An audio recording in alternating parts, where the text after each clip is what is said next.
something that I started to do is I will text myself whenever I get a really good idea. Oh, yeah. And even though the Adderall was ripping with my ADHD, and I will take my phone and say, I can't do it now because my phone's on the floor, but I'll say the woman's name that represents the platform that I use at Apple that rhymes with Riri, and say, text Jeff Fargo, and then I'll do video content, like the next video I'm going to do is speak in singular tense when you're doing a video.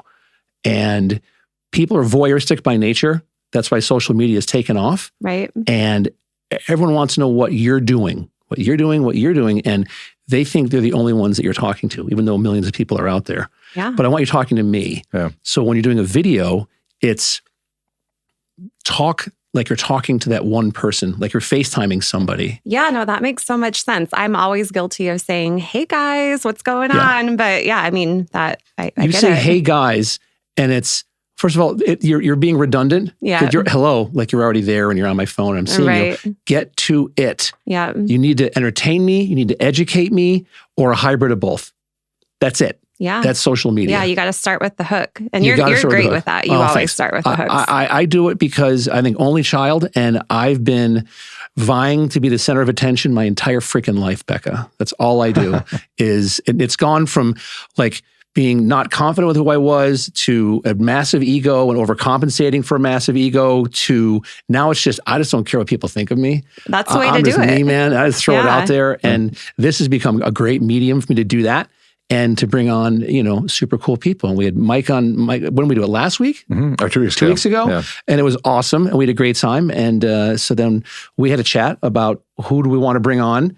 And we're like, let's bring Becca. Yeah. Becca's been, because you're a stud realtor here in Vegas. I try. How long have you been licensed for? Off. Well, I've been in real estate for 11 years, but I did property management and then I did new home sales. And then I've been just on this side of it since March. So I guess 10 months. And what a tale you have to tell with the market, what's going on and everything else, right? Absolutely. It's been great. And I love that I've done all the different sides of it. So I have all that experience. The new home sales, that was great. Now, when I have buyers that are looking for a new home, I know exactly what direction to point them, what to negotiate on. It's been awesome. What is the biggest challenge you're seeing right now in today's real estate market in Las Vegas? The biggest challenge, I feel like people are starting to overcome it. For the last 6 months, it's been fear of the unknown. Are the interest rates going to go up? Are the prices going to drop? Is the market going to crash? I think people are starting to realize like those things aren't really happening. We're kind of stabilizing.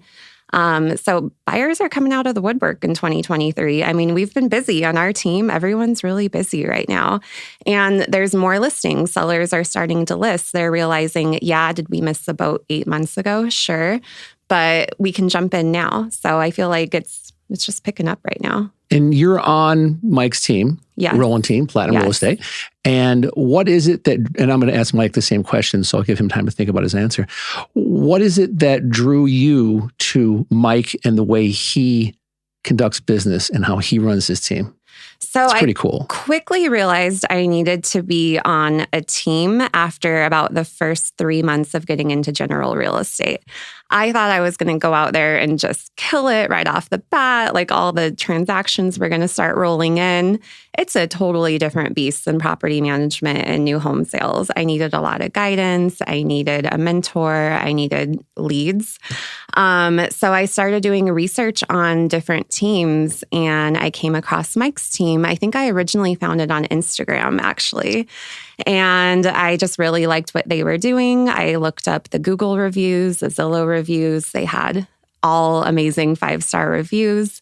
Did you see Mike's Reading Rainbow video? Was that what got you? Oh, totally. That's what got me right there. I'm telling you right now, if there was a way Mike could have that on a digital billboard just playing on an endless loop. Right. And like the heaviest traffic areas, like with the 215 in the Southwest, and just have that son of a gun running all the time. I know. Mike's Reading Rainbow is pure gold. Mike's Reading Rainbow is one of the most underrated pieces of content in the history of social media. Right? It really is. I am full disclosure of that. Yeah. If you haven't checked out Mike's Reading Rainbow, get on that. You really need to check out Mike's Reading Rainbow. Yes, and just sure. Google it. It'll be there. Right. It is prevalent among the interwebs. And why no one has come to Mike yet for some type of a long-term deal, like, on Bravo or something, for him to get on there and do that, or Nickelodeon. I know. I hear you. Something with the kids, Disney kids. Right. I think that'd be great. All of the above. Yes. Mike, what is it about Becca that you interview? Well, we were just talking before. You interviewed a bunch of people today before you came in, right? Mm-hmm. What is it about Becca that stood out? Because you're picky, right? Let's say this. Before that answer that question, I have one more for you. Out of every 10 agents that you talk to in an interview, how many of them are a fit for what you do at the Roland team? Yeah, that's a great question. Out of 10, I'd probably say, I try to limit it as well. Like, it used to be very strict as far as my criteria went. And then I kind of pulled back a little bit, because you can ask so many different brokers and team owners. You can't get it right on the interview. And they're going to tell you everything about how great they are until you actually see them at work. It's really kind of a crapshoot. So I have lessened that a little bit, but honestly, in my opinion, probably maybe 2 or 3 out of 10 initially. Meeting Becca, I knew immediately within like 2 minutes. I was like, okay, I got to have her on the team. Just warm, bubbly. She came in already having a lot of information, obviously, from the new construction world. And then I felt like the only thing missing was like the opportunity, maybe a little bit of mentorship, but like she had all the pieces. As far as just like warmth, it's like when you talk to her, you connect with her immediately. And that is vital, especially when you're dealing with new leads. These people have never met before. They want to feel comfortable. And let's be honest, it's not just us calling. It's us and probably 4 or 5 other agents minimum. And she's just got that X factor, in my opinion, to where like you get on the phone with her or you talk to her in person and you just feel better. You feel good and you want to meet her. You want to work with her. So she's off to a great start. It's been wonderful to watch, and she's just getting started. That's why I wanted to have her on this podcast today, because I've got agents with me that's been working with me for 5-6 years. They kind of give me shit, like, I just thought it was really cool. Our first one, bring her on just because she's going to be a freaking monster. And for those that don't know her yet, you will. That's pretty cool to hear. Yeah, thank you. I appreciate that. I mean, I'm loving it so far. I am so happy I made the switch from new home sales. It was one of those things where it was a little scary, not sure I wanted to make the leap. But now that I've done it, and especially being on your team, it is the best decision by far. What is the number one thing that, now you've been with Mike for a little while, what's the number one thing that helps you, conduct yourself as a realtor, as a member of the Roland team?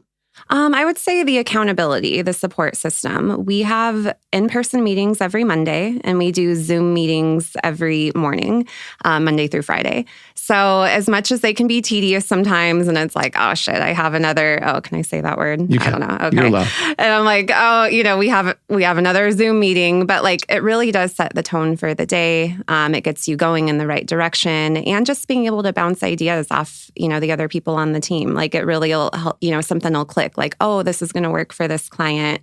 Let's do this. So you have some exceptionally talented people on your team, and I think that little like mini mastermind every morning is huge. Oh, it's a game changer. Huge, it really is. Huge, because you literally are facing, I say this all the time, as a realtor, every day for you is the first 10 minutes of Saving Private Ryan every single day. And you're figuring out, like, where's my lost comrade that is losing a leg and hopping up Omaha Beach, and you're just like, and to have such a degree of professionalism, and to have people on your team with this guy steering the ship, who is never happy. He's his own worst critic. His biggest adversary is the mirror. True. Right? Yeah. But he holds himself to the highest standards, and he expects that with everyone that he works with. Right. And so that's kind of cool to watch and to see how he's grown. Now he's a dad. I know, which right? is hysterical. And it's awesome to see, because he's now breeding genetically superior children. And, I know, it's great. Little Titan. Right. Nothing little about Titan. Yeah, so right. those cheeks are amazing. Right. You could rent out, like Clear Channel could easily do ad space on those cheeks right now. They're wonderful. That's just superior genetic breeding right there, yes. My friend. What is it? So you're a newer agent, but also the thing I love with you is your social media game is on point.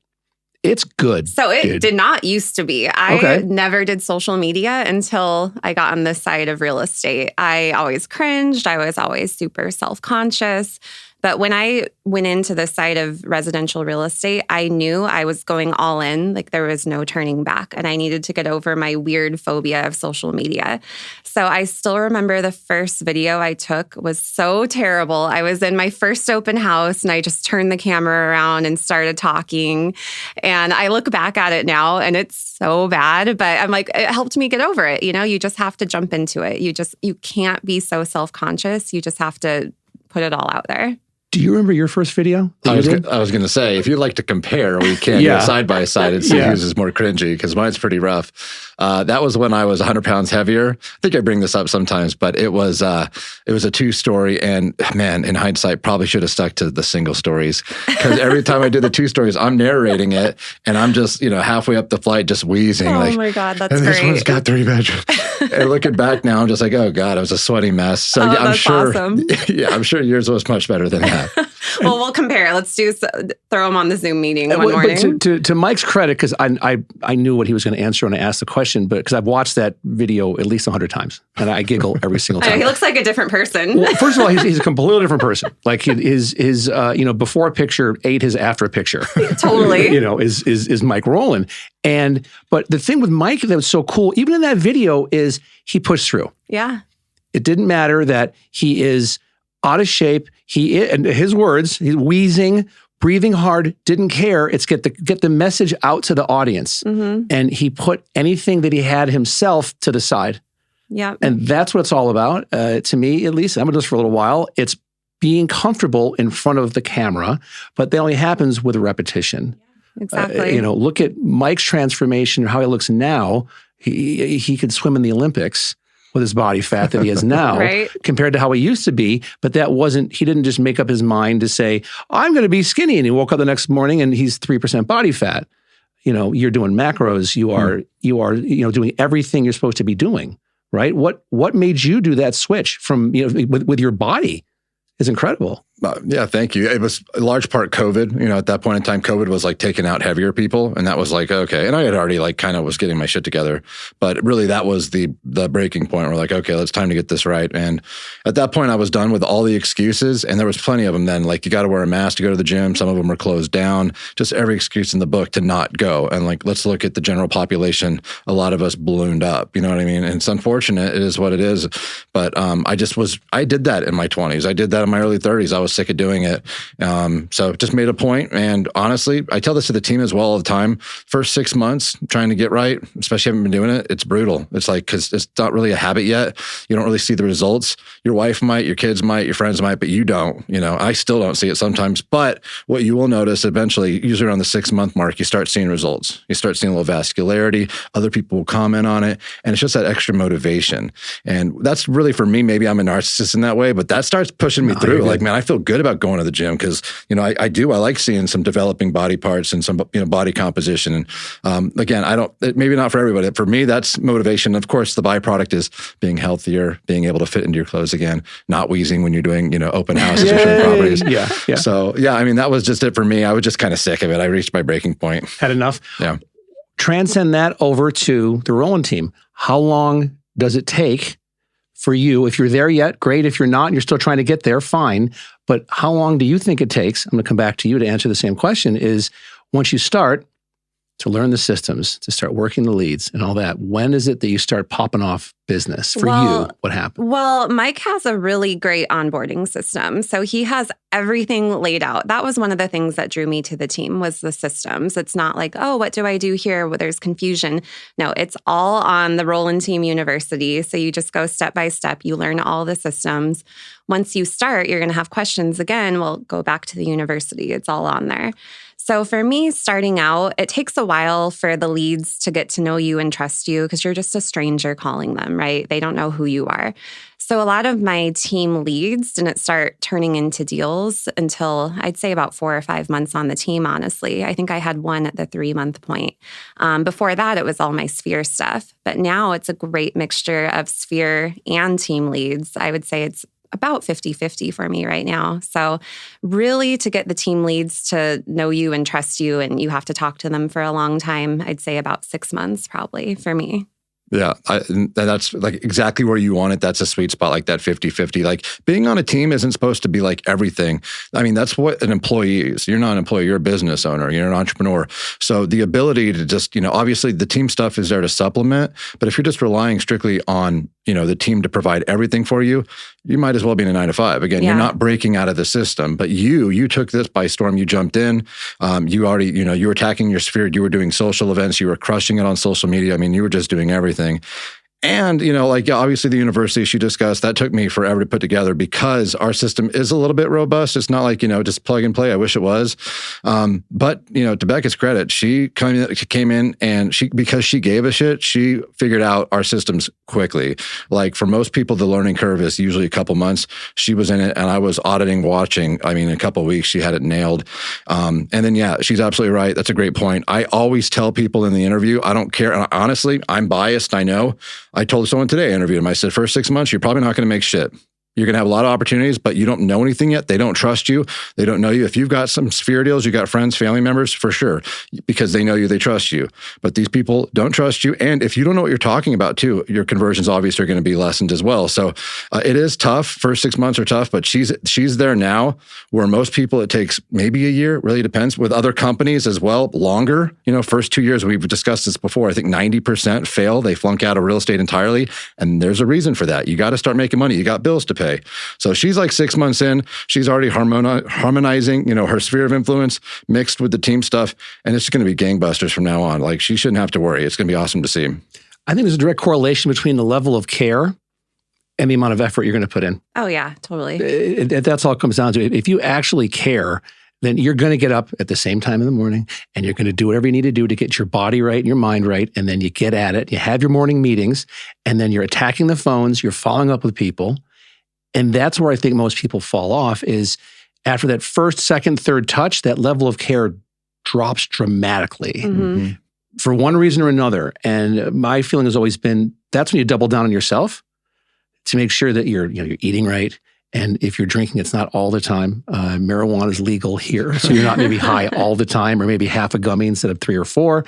And nothing wrong with 3 or 4, but not if you're calling people and trying to conduct business. Right. You're a realtor, you wake up unemployed every single day. Yeah. Right. If you're a full-time realtor, unemployed every single day. And so there is that motivation for you to make that call. And real estate agents get a bad rap sometimes because of lack of professionalism, work as little as possible and get paid fast. The first one to get paid, where if you actually care, really care, you'll make more money than you've ever thought imaginable. And that comes from the level of passion that you have to not only create, but evolve within relationships with people. And that's one call at a time, one DM at a time, one text at a time that you're talking to people. Yeah. Especially here that we're so transient. And everyone here is trying to sell you something.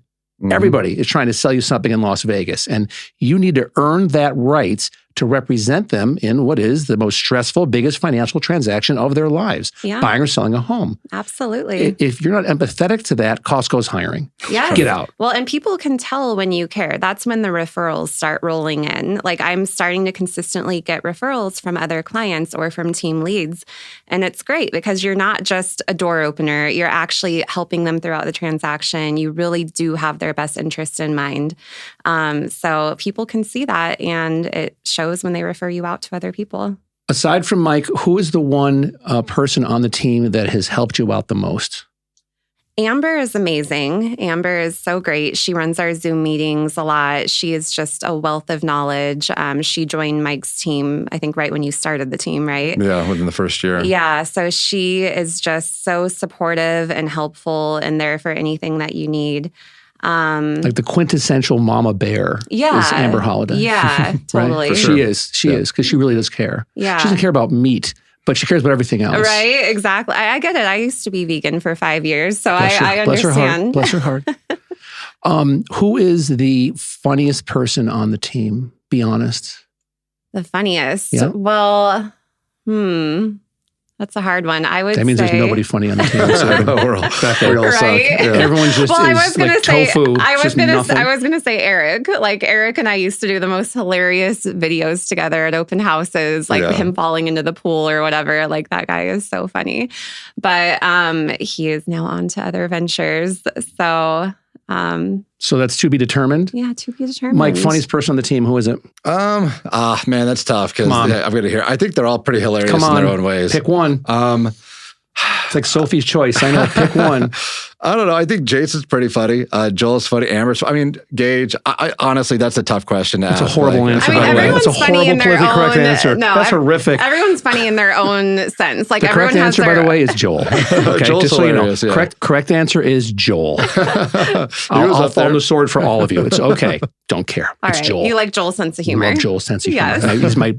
He's in the Fargo redhead circle of trust. That's right. Nice. Yeah, he's in the top 2 actually. Great. Yeah, after Jack. Yeah. Awesome. Yeah, it's Joel. Joel's extremely funny. He's a very funny guy. He's hilarious. He is. What about, like, we've seen exponential growth here in Vegas over the past few years. I've been here 10 years. I think you guys have been here a lot longer than that.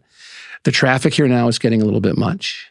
We know that people on the left side, left lane, and they're kind of going like 5 miles under the speed limit, or they're doing the speed limit. And the left lane chillers. That's the worst. And a lot of them, I think, are from a state that rhymes with California. Okay, come on over. Right. What ticks you off more? And this is for both of you.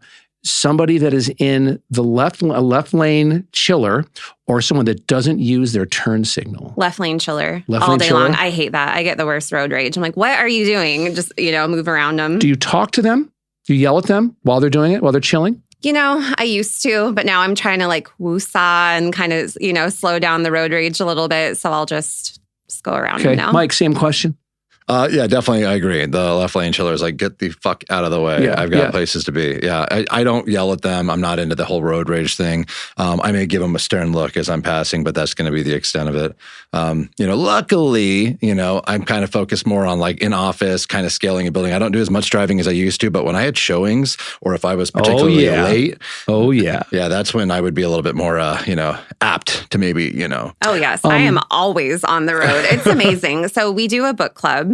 We don't call it Mike's Reading Rainbow, but it is a book club. So our book this month was David Goggins. I don't Never remember finished. Yeah. So it was an 11. He's the man. Yeah, it was great. It was an 11-hour audiobook. I finished that 11-hour audiobook in just 1 week. That's how often I'm on the road doing showings. You are in tune with your inner bitch. Yes, That's awesome. yes. To quote Goggins. Right? Yeah. Yeah, he's a monster, man. I haven't finished it yet. I'm like on like chapter 7, but man, I thought the first one was intense. Just how the upbringing and just doing the Badlands race the first time, but just where he's at now, how banged up he is, and still just so relentless. Like, it was an easy book of the month because that's obviously we don't do that with our bodies, but as you had touched upon, like having to do the grind of real estate, it's mentally taxing and it takes a while to get going. You know what I mean? It's just, you don't make money. Sometimes you're making calls 2-3 hours. It's like, what the fuck did I just do? Yeah. I didn't have, maybe I had a good conversation, but I haven't got paid in a while. So just to be able to battle through that adversity mentally is super important. And if he can do it running 240 miles with like no cartilage in his knees. All over Vegas, by the way. He lives here. That's right. He's all over. You've said you've seen him before? I've seen him before right outside of Lifetime Fitness, my little bougie gym. His ass is running shirtless and I'm screaming, Goggins, just probably embarrassing myself. But right. Yeah, I would do the same thing. I would fanboy over him all day long. Oh, totally. Yeah. All day long, because he is just amazing. He's an amazing physical specimen, but that's all mental. Yeah. And what goes back to our original point is, if you don't have something that motivates you, whatever it is, it's got to get you to where you're making the extra call. You are putting a fire out with a deal.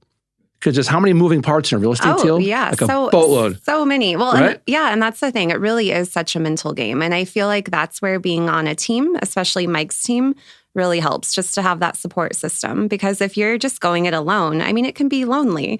And if you've gone a month, 2 months, no transactions, you're just beating yourself up, I see how people get out of it. But if you have the support system, the meetings every morning, you're bouncing ideas off each other, you're not going to just give up. Well, hopefully you're not. What was the biggest challenge that you had to adapt to when you joined Mike's team?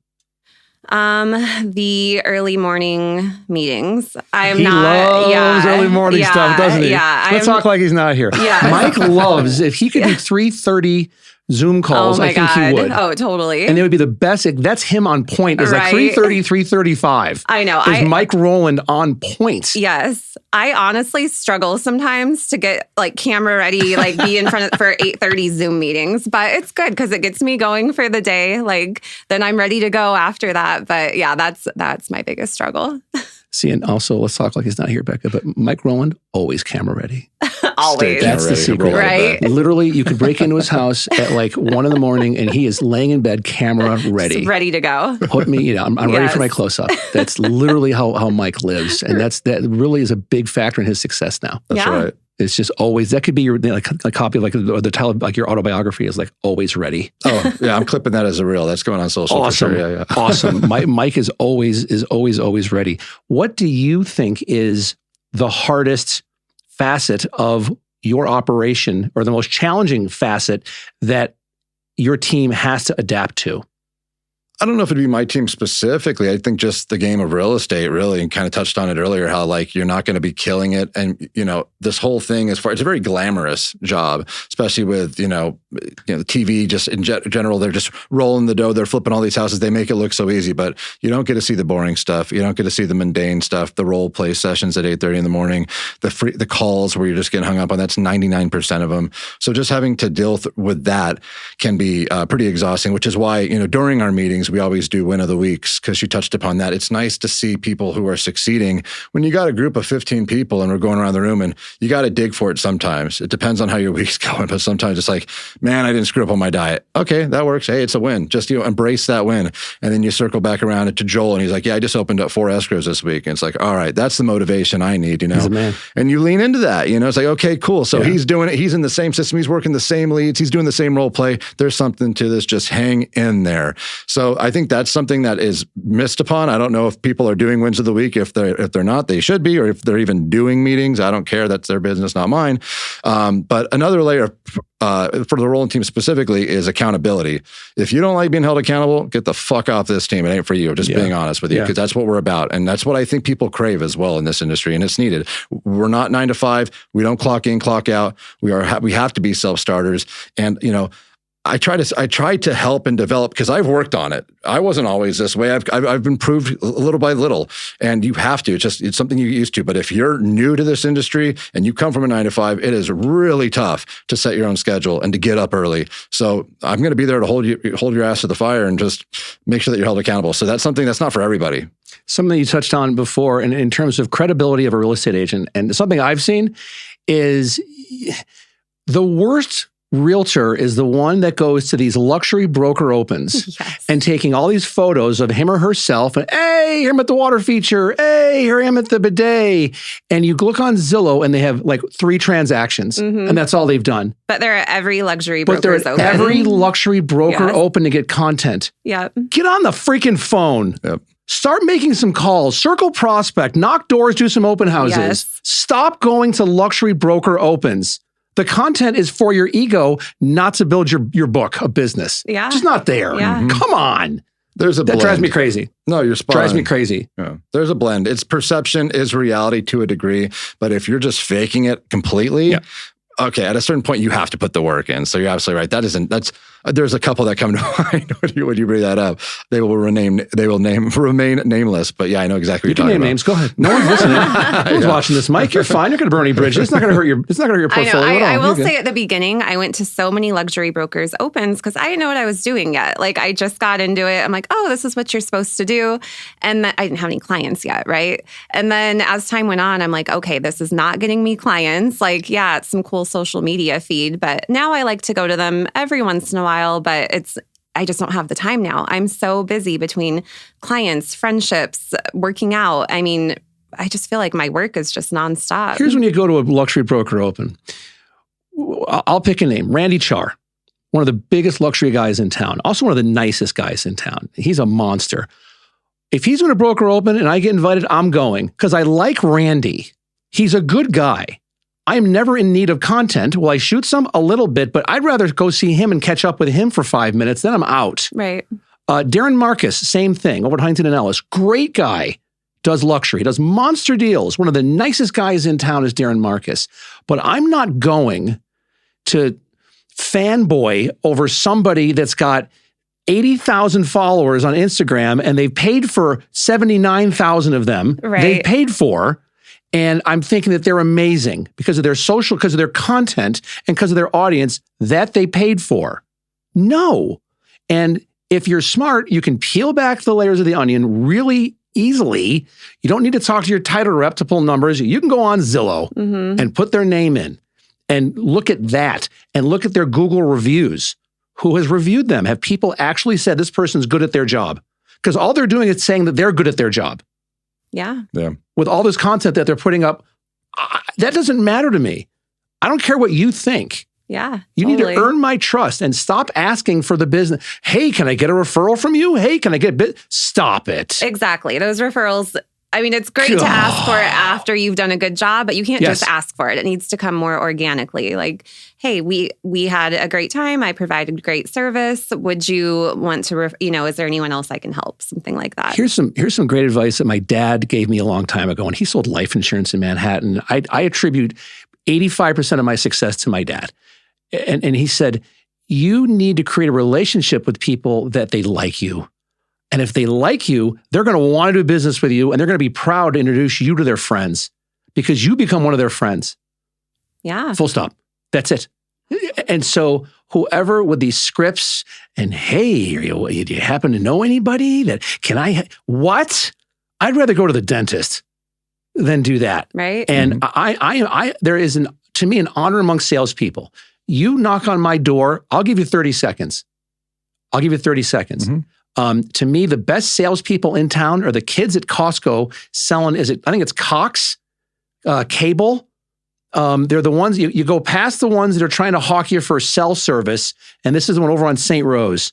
And there's this one Asian kid there and his hair's in a ponytail. I'd hire 1,000 of this kid. He is so good. The way they have found, they just want to get you to talk to him.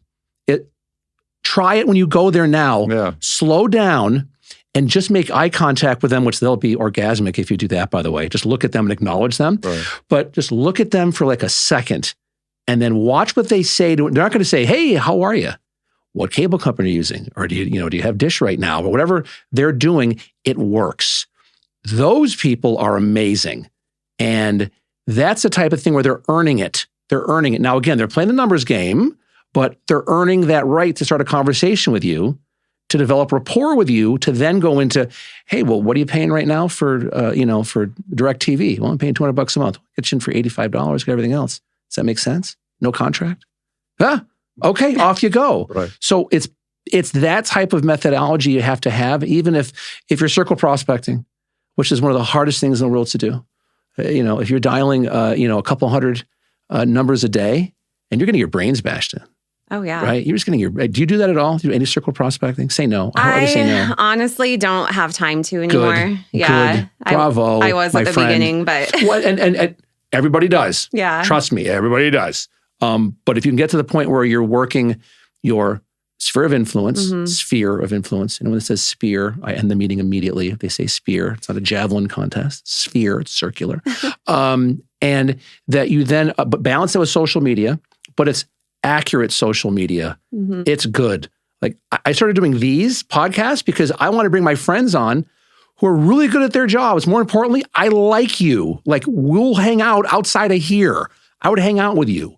There will never be somebody on this podcast I don't personally like. I don't have time for that. And so when you're surrounding yourself with people that you actually like, your game then comes up. Yeah. A lot, right? So in saying that, who do you see with the best game in the Roland team? It's just us. You can say it. It's okay. The best game. Who's got the best game? I would all say around. I would say Amber. She is just so she just flows. She's so seamless and she just comes off as everybody's friend and she's just so cool and laid back. Like people just love working with her. Mike, same question.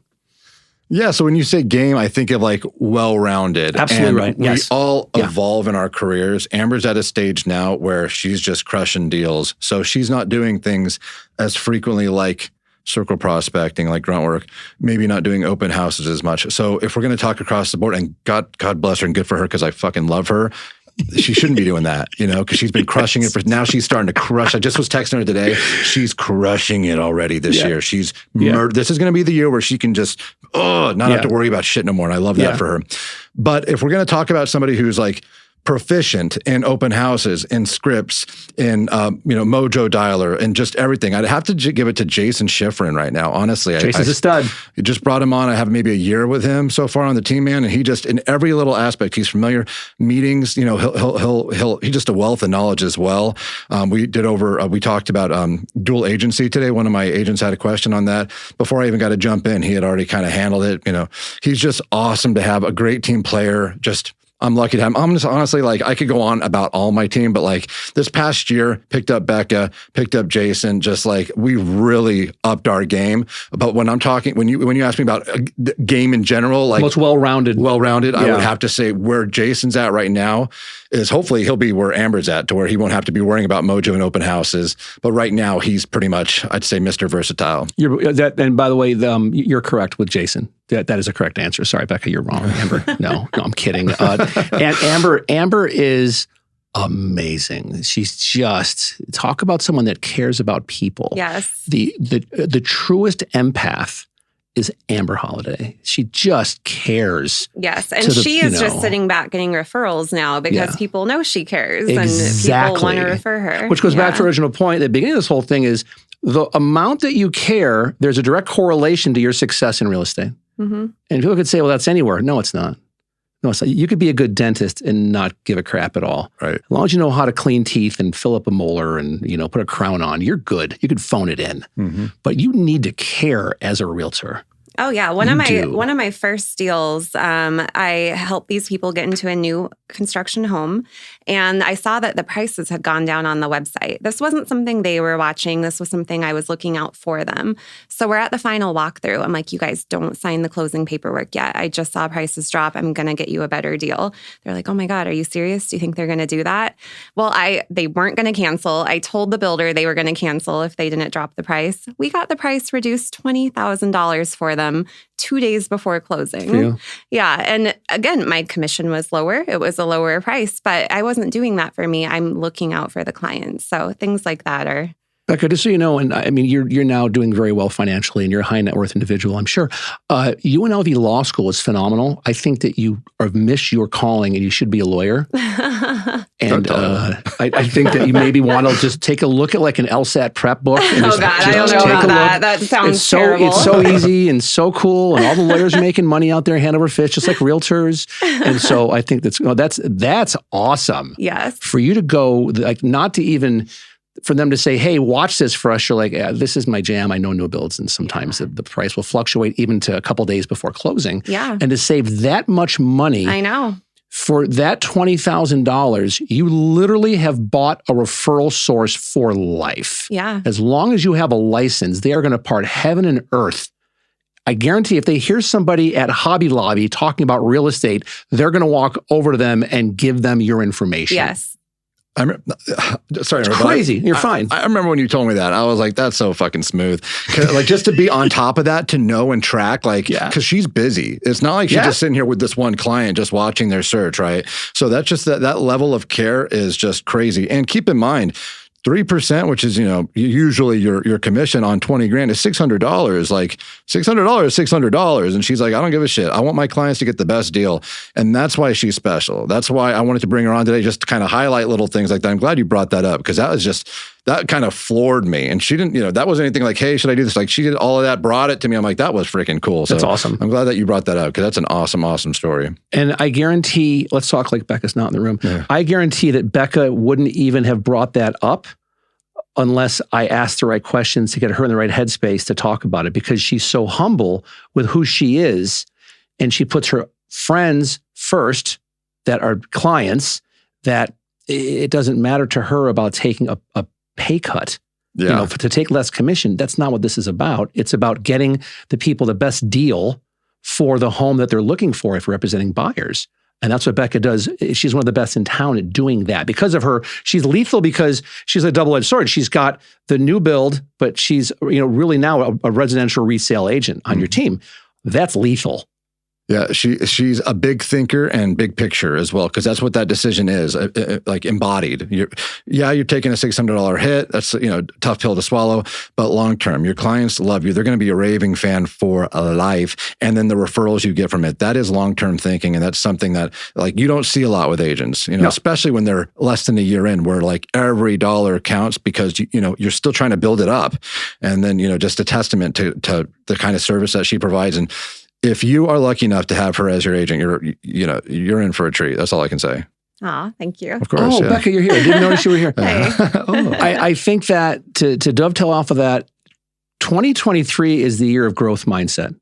If you do not have an idea of how you're going to help your clientele with idiosyncratic detail, you're going to help them out as a realtor in 2023, you are doing yourself a great disservice. You are literally leaving tens of thousands of dollars, if not hundreds of thousands of dollars in revenue for you on the table. Because if you go from a position of you're scared and you entrench and you think, oh, well, what about me? And no, you know what? They won't know. It's an extra 20. They've got it. They're already approved. It's all good. And you know what? Maybe they wouldn't know. And maybe that things go ahead, but you would know. Exactly. You would know. And that's the thing. That's your X factor is you're like, nope. And it's right here in the back of your little head. And you go, nope, not going to happen. Yeah. I represent them. I'm a fiduciary for them, for the buyers of this home. Yeah, exactly. And there really are so many realtors out there that I feel like just don't care. Just in our everyday transactions Most realtors suck. with clients. I'll say it. Most realtors suck. Yeah, they just don't give a shit, honestly. But there's so many opportunities that the clients don't know we're fighting for them from the beginning of the negotiations. Like I've seen realtors just give up and okay, that's fine. You didn't even fight for your client right there. So it's I always fight when negotiating for my clients. That's great. Down to the home inspection, making sure, we're getting the right repairs done, to the closing table. I just had a closing today, actually, that was delayed by a couple days.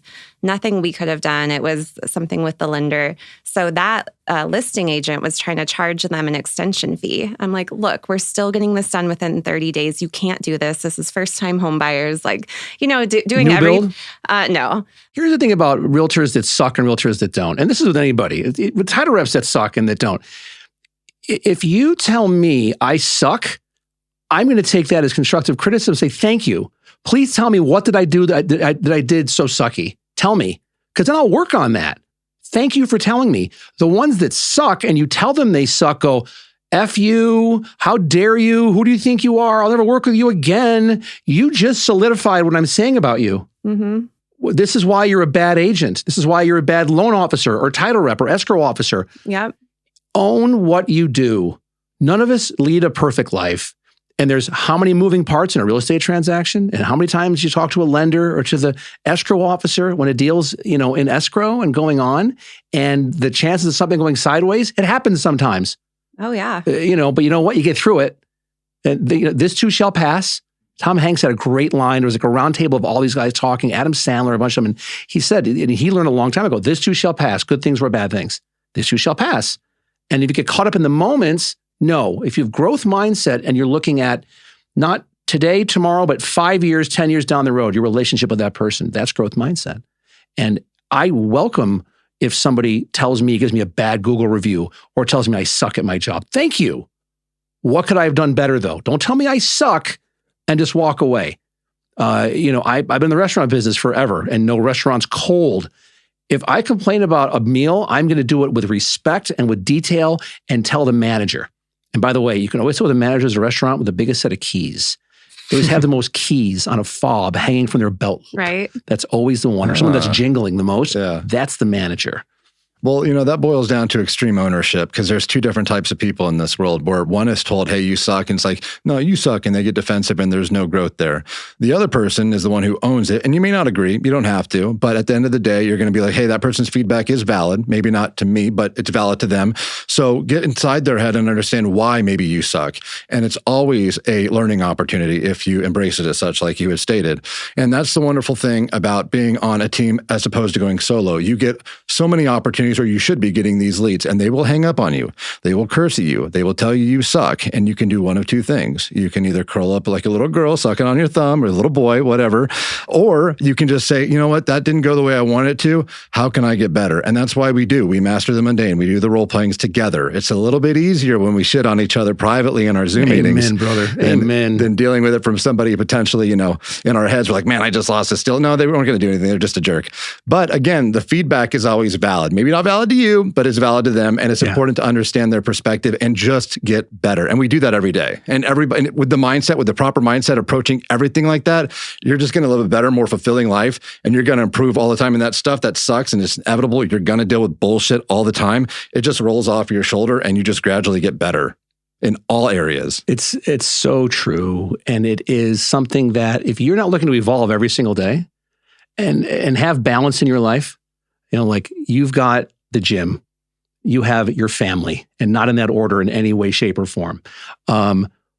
Becca, what are some things, I already know the answer to this, and as much as you want to talk about, it's okay. If some stuff you're like, nope, that's my secret sauce, suck it, Jeff, I'm not going to tell you, that's okay. So sorry. That's what she said. What are some things that you do for balance, but also some things that you do to generate business that really not that many people are doing? And by the way, share what you want. You're cool if you don't want to say, but there's a 114% chance that 99.9% of the people that are listening to this right now will not do what you're doing. True. So I've always been big into working out as well. My whole life, I work out at least 4 or 5 times a week. That's just for my own mental health. I just love it. I crave it. So I do that, but I also love to go hiking. So I am part of the Hiker Babes group, which is great because I can kind of roll in, building some new relationships with the hiking, with the working out. I love just hanging out and going for good food and drinks, happy hour. So I'm part of a Henderson ladies group where, building some more relationships, but also doing more of what I like to do. So, that's the great thing about real estate is you can kind of mix this all together. You don't just have to be, if you hate just being on the phone and calling, you don't just have to do that. You can be out doing meetup groups, doing open houses, building relationships, doing other things. It's like, how do you want to work your business? You're really leaning into who you are as a person. And if it's a running group or a cooking group or a ladies group and you're just hanging out and just crap talking on your spouses, which should be legalized. That should happen all the time for balance. That's a great way for you're decompressing, right? You are doing something positive for yourself, for your psyche, for your own well-being, but also you are in a de facto way creating relationships with people and they get to know the real you. Yeah. The real you, not the, this is a lead that came in from Zillow and I'm talking to you 3 or 4 times and then we meet at Starbucks to then go out and look at houses, which is fine, but this is such a deeper way for you to get in front of people. Oh, yeah. When you talked to me about that a few months ago, I was like, bravo. Okay, that's something that I never thought of. And it's so obvious and it's so healthy. Yeah, absolutely. If you get burned out from going to a meetup group that's hiking, you've got other issues you got to deal with. I'm sorry, but that's like the most wonderful thing. They're going to go to Red Rock and spend a day and breathe in the fresh air and go for a hike. And you're with people that you end up developing these friendships with. Yep. Hello. I know. It's amazing. My slow runners group, it's great. It's right up my alley. Hysterical. I love running, but I'm not a fast runner. So there is a slow runners group. We meet every Thursday night. And are you timed? Is it like, all right, we're going to time you for the mile. If it's under 20 minutes, you're out. Right. You're gone. We usually kind of break off into pairs. Some are a little faster than others, but some are fast walkers. Right, I was going to say, I'd be a fast walker. Right. Yeah. Yeah. I'm kind of in the mid group, but then we all meet up for a beer in the park afterwards. Of course you do. Or at Love Lady Brewery. So it's right up my alley. It's like great people. We're getting our workout in. We're getting our beer in at the end of the night. It's fun. We're just building relationships and having a great time. Mike, what's something that you did when you were an agent and just getting going? What's something super cool that you did that helped you build your book of business?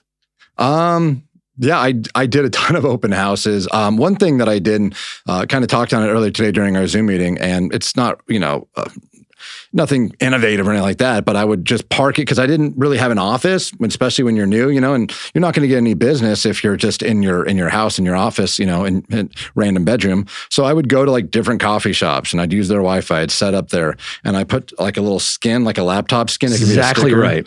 And you just put it back there. It was like my business card, my face and everything. And I would just park and I'd work there. And, people inevitably would come up and say, hey, you're a real estate agent. How's the market? And, I got 1 or 2 deals out of that. And, I would do it consistently and I'd always change it up. I wouldn't go to the same places trying to get new faces, but you kill 2 birds with 1 stone, right? You're working. I was prospecting. I was doing my stuff anyways. And then people were going to approach me. Whereas if I was buried in an office somewhere, somebody marches in the office, the broker's going to get that business. I ain't getting that business. So that's one thing that I did that was pretty creative. And then just doing open houses like a psycho. Shout out to my buddy, Aaron Mazza, who kind of gave me this whole little setup for this. And it really did help. But like the open house game, I think can be improved drastically. And keep in mind, this is for everybody. When you do open houses, if you haven't invested in yourself, my first investment was, and is recommended, you get 20 open house signs and you put your face on them. Okay. You can borrow ones from your brokerage. That's fine. But you are your brand, not your brokerage. And the idea is to pepper these neighborhoods. 20 of them all over this area to where it's like annoying to the neighbors, but you do it consistently. If you do 2 or 3 of these a week for a couple of weeks, pretty much you're synonymous. You are the expert in that area and they recognize your face if you couple it with door knocking. You are effectively a mobile billboard. So yeah, you're going to spend probably about $1,000, so maybe borrow it from your dad. That's what I did. I paid him back after my first deal, which I got through an open house doing this. And again, you just become synonymous. You are the real estate king in that area because they see your face annoyingly so for just months on end, as long as you just continue to do open houses. And you can call around and ask, just, hey, can I do this open house? You're going to get ignored, but more often than not, you do it 20 times, you're going to get some listings. And if you just hone in on a certain area, you will crush it. Okay. On that note, holy hell, I love it. He's so passionate. Let's not he's not here. Mike's passion, and he's always had this. Like this has been the fire inside of Michael all the time. 24. I think he sleeps with intent. Right? Agreed. I think that's just how he is. And that's what, with you lead by example. And you're not someone that just sits back and points fingers and says, do this, do this, do this. It's more like, no, this is what I've done. This is what's made me successful. Now I'm tweaking this system or doing this or doing this. I've already looked at it. It's solid. Let's roll. And you're tip of the spear with what's going on, especially now in this market. A lot of people are scared. A lot of realtors are scared. A lot of realtors that were making very good money and going to a lot of luxury broker opens are now all of a sudden like, wait a minute, I took out a loan to buy that Tesla. And now what happens? Or the house that I'm in and I've got a, $6,000 a month mortgage payment. What? Oh yeah. Those realtors are being weeded out. I feel like they're just dropping like flies right now. The best way to watch what's going on is follow people on LinkedIn, because then you'll see that they're assistant manager at Foot Locker now. Oh, that's nice. Good for them. I thought they were a top 250 agent in town, or they were, some magazine. They paid for that magazine cover. They paid for it. Yeah. I did it. I did 3. Now, actually, the funny part is that the first 2 years I paid for it, I got it. 2022, didn't pay a thing. Just I saw someone post, and I was on the list of top men of success. It looks great on my Bumble profile. That's about it. Hey, there you It's go. the only place it's good. You leverage it. Nice. That's the only place I leverage it now. I'm like, hey, just so you know, this is, if I could get you a signed copy if you'd like to. But right. Beyond that, also lowering your voice an octave. And you talk like this to the girl. It makes it really sound good. It says nobody ever. I like it. Ever. Thank you, Mike. You're taken, or else we would talk. To wrap up, what is your outlook for 2023 in terms of housing, buyer side, seller side, and honest? Like, do you think it's going to be challenging? Do you think that there's light at the end of the tunnel? So I honestly think the best time for buyers is right now. Buyers are still getting their closing costs paid for. We can get the seller to buy down the interest rate. We can get them a reduced price. We can get amazing deals for buyers right now. It might not be on the first house. It might take a couple of offers, but we can get them a smoking deal. But multiple offers are starting to come back. So I feel like sellers, as the year continues on, they're going to be able to get a little bit more for their house. They're not going to have to give as much as as much away. But all the buyers that are waiting to jump into the market until springtime, summertime, they might be regretting that decision because more buyers are coming out, more buyers are waiting for that time. And it's good, bidding wars are going to come back again. Do you have the confidence level now, honestly, to have those type of conversations with buyers to say, hey, you need to pull the trigger on this? Yes. It depends how well I know them. If it's a friend, someone I know pretty well, or someone I've shown quite a few homes to, absolutely, I'm very confident in telling them that.